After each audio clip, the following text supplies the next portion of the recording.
هەگەر حەقیتە بدلی خۆشە نەدونتە ڕۆ بەسەر خۆ و بزورێ بستینە.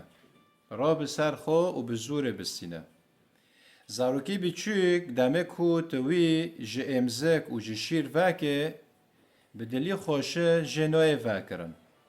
Divê ku tu wî bi zûrê jê veke. Balê xwe pê din zarokî biçûk. Êmzik û şîr bi dilî xweşe jê nayê vekirin. Tu bi zûrê wî jê vedike û tu çi qosa vê ra dikerisî. Heta ku tu wî jê vedike. Yani belkî ji sedî dido bi dilî xweşe jê ve bibin. Lê piraniyê zarokan bi dilî xweşe ji êmzik û ji şîr ve nabe. Divê ku tu vê ra bikerisê an bi zûrê divê ku tu wî jê ve bike.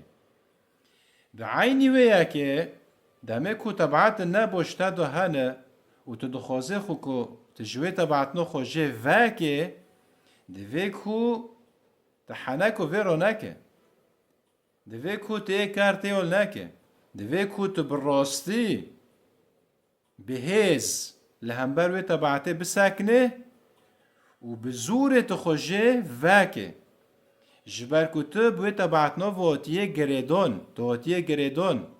Wê girênekina jî divê ku tu bi zûrê veke.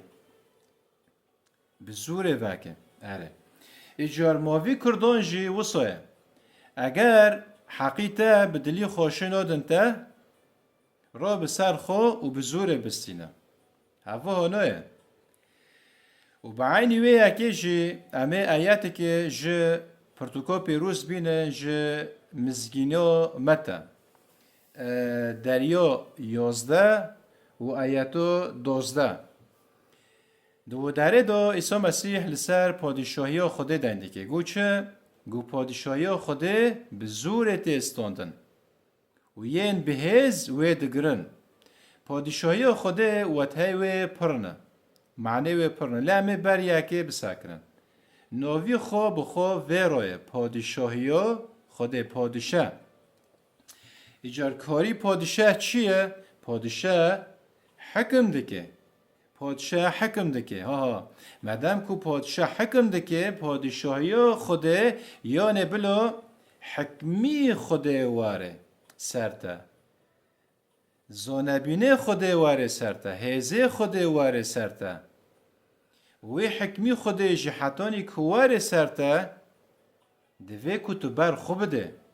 Di çi de divê ku tu ber xwe bide? Di lavêjan, dua, di xwendinê Pirtûkê Pêrûz, di dandinê sandinê te berdewamî bi Xwedê ra hebe. Demê ku dandinê sandinê te berdewamî bi Xwedê ra tinebe, wê çanê padîşahiyê Xwedê, hêzê Xwedê li ser te kêm dibe. Li ser te kêm dibe. Ere, ji bo ku wê padîşahiyê Xwedê, wê hêzê Xwedê û hezûrî wî nav te da mekin be, divê ku tu zûrê bi Xwedê.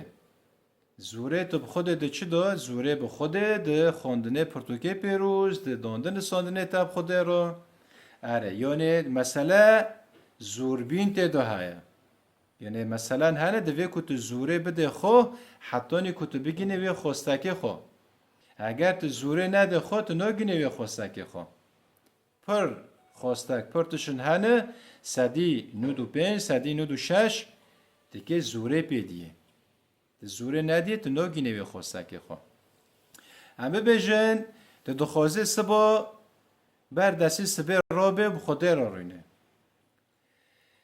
Sibeyê tê rad bi Xwedê hene wek hilmek hene hilmekî xweşik cavê te vedike te radike. Dibe dê rabe, te gotî ez kêp te ra rûne. Dê paşê cavê xwe veke û dîv ra dê kerd têolke. Tê ji nû xewke. Ne tu bi Xwedê ra rûniş û ne dandinê sandinê te bi Xwedê ra çêbî di wê sûliqna da, di wê berdestî sibê da. Ha, ji bo çi? Ji ber ku te ê kerd têol kir, te zûr neda xwe. Tu ra nebî, tu rûnenişt vê ra. Aha. Lê ji bo ku wê dandinê sandinê te Xwedê ra çêbî bi berdestî sibê, divê ku te zûr bida bedenê xwe, te zûr bida xwe, تجناب جیا بکشیا و تو بخدا رو نشتا ده بگیشتا خوستک خو و بالا خداه ایجار مثلا هنه دوی کت زوره بده خو حتی نی کت بگینه خوستک خو و ای کنه جغ رو برده جی چما نکنه جغ رو برده؟ جبر کو زوره ناده خو براستی لهم بروی شهوته لهم بروی عادت نوسکنه جبروی اکه تم دیجی خود دمینه ای درو سه رو بر خو بده ای خوشه و بکه ده زکی جنوان لفگاری چما جبر کو بزوره لهم بر نوسکنه ای کارت یالده که زی سیس دبه وقتا زی سیس دبه دوی عادت دو دمینه جبو کو تو خوشوی عادت خلاص بکه خوشی رزگار بکه دوی کو تبراس لهم بره بسکنه و خو بزور جوا بکه اگر ت راس لهم بره نسکنه تو نکنه خو جوا بکه اره ایجار اگر حقیقت بدلی خوش ندون ته را بسر خو و بزور بستینا